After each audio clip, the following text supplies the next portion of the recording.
Ada juga sahabat saya dari Subang, target jelas kami akan mengakomodir, akan terus mengembangkan agar Anies Baswedan bisa menjadi Presiden Republik Indonesia. Dukungan kepada Anies Baswedan tak terbendung, upaya untuk menggagalkan pencapresan Nasdem begitu kuat. Andi Sinulinga, mantan politisi Partai Golkar, telah mengomentari potensi calon presiden dari Partai Nasdem, Anies Baswedan, menjelang pemilihan presiden 2024. Andi Sinulinga menyampaikan pandangannya melalui akun Twitter pribadinya. Dalam cuitannya, Andi mengungkapkan bahwa dukungan terhadap Anies Baswedan sepertinya tak terhentikan. Ia menyatakan bahwa tampaknya sulit untuk menghentikan kemajuan Anies sebagai calon presiden saat ini.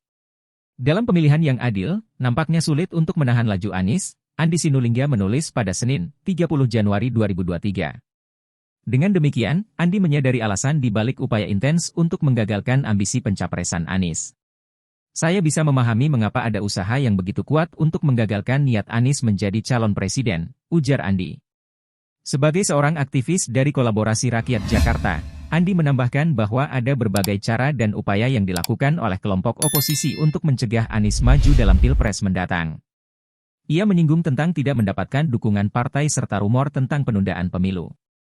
Usaha yang intens untuk menggagalkan niat Anies, baik melalui upaya untuk menghalangi dukungan partai maupun melalui usulan penundaan pemilihan selama 3 tahun, atau bahkan mencoba menjatuhkan Anies melalui kasus IKTP, ungkapnya.